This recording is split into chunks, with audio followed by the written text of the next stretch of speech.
নমস্কার বন্ধুরা, আমি সুমনা চলে এসেছি আজকে রেসিপি নিয়ে আমার ঝুড়ি থেকে। তো আজকে আমি আপনাদেরকে দেখাবো বেগুন বাসন্তী। তো দেখুন, বেগুনগুলোকে আমি 4 ভাগ করে কেটে নিয়েছি। বড় বড় বেগুন নিয়েছিলাম, এই বেগুনগুলোকে 4 ভাগ করে কেটে নিয়েছি। বেগুনগুলো কেটে একটু আধ ঘন্টা মতন টাইম লেগে গেল আমার রান্নার এদিকে আসতে। তো এই বীজগুলো দেখুন কেমন কালো হয়ে গেছে, কত সুন্দর সাদা পরিষ্কার ছিল, তাও জলে দিয়ে রেখেছিলাম, তাতেও এরকম হয়ে গেছে। একদম টাটকা, কিন্তু এরকম হয়ে গেছে। তো এই বেগুনগুলো আমি কেটে নিয়ে প্রথমেই আমি এটা ভেজে নেব। তাহলে চলে আসুন, আমি রান্নায় চলে যাই সরাসরি। দেখুন বন্ধুরা, আমি এখানে একটা প্যান বসিয়ে দিয়েছি, এর মধ্যে দিয়ে দিচ্ছি এই বেগুনগুলো। বেগুনগুলো আমি ভেজে নেব। চলুন প্রথমে আগে বেগুনগুলো ভেজে নিই, তারপর আবার ফিরে আসছি। এই দেখুন বন্ধুরা, আমি বেগুনগুলো ভেজে তুলে নিয়েছি। এবার আমি এই তেলের মধ্যে দিয়ে দিচ্ছি কালো জিরে আর 4টে কাঁচা লঙ্কা ফোড়ন। এটা একটু ভেজে নেব। একটু কালো জিরে বা লঙ্কার যে একটা সুন্দর গন্ধ বেরোয়, সেই একটু গন্ধটা বেরোলে তারপর আমি বাকি মশলা দেব। এখানে লঙ্কা আর কালো জিরে গন্ধ বেরিয়ে গেছে, এর মধ্যে আমি দিয়ে দিচ্ছি পরিমাণ মতন একটু পোস্ত বাটা। এখানে আমি 4 চামচ মতো পোস্ত বাটা দিয়ে দিলাম। এবার পোস্তটা দিয়ে আমি এটা ভালো করে, পোস্তটা কিন্তু লো টু মিডিয়ামে ভেজে নেব। বেশ সুন্দর করে কিন্তু এটা ভেজে নিতে হবে। দেখুন পোস্তটা কিন্তু বেশ একটু ভাজা হয়ে গেছে। এর মধ্যে আমি এখানে দই নিয়েছি, দইটা ফেটিয়ে নিয়েছি, এই দইটা দিয়ে দিলাম। এখানে পরিমাণ মতন দই নিয়ে নেবেন, যেমন বেগুন নেবেন সেই আন্দাজে। আমি এখানে 100 গ্রাম দই নিয়েছি। আর আঁচটা কমিয়ে দিয়ে কিন্তু দইটা দিতে হবে, তা না হলে কিন্তু দইটা ফেটে যাবে। এবার আমি দইটা দিয়ে একটু ভালো করে কষিয়ে নেব। কম আঁচে কিন্তু একটু কষাতে হবে, নাহলে কিন্তু দইটা কেটে যাবে একদম। এই দেখুন বন্ধুরা, দই আর পোস্ত কিন্তু বেশ ভালো করে আমি একটু কষিয়ে নিয়েছি।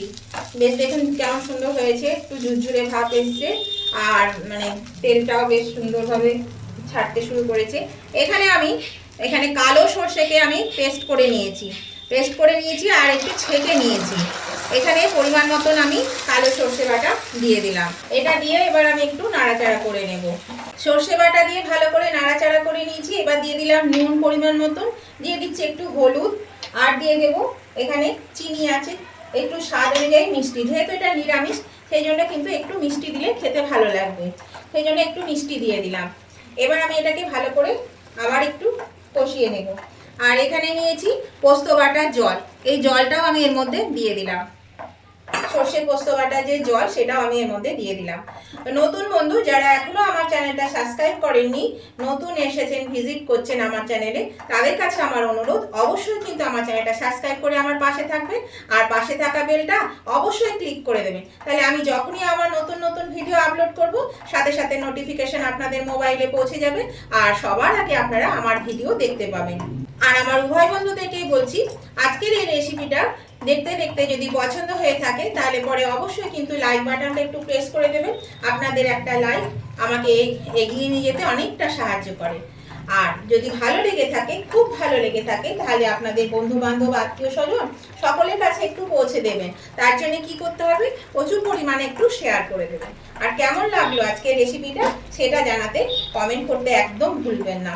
অবশ্যই কিন্তু কমেন্ট করে জানিয়ে দেবেন আজকের রেসিপিটা আপনাদের কেমন লেগেছে।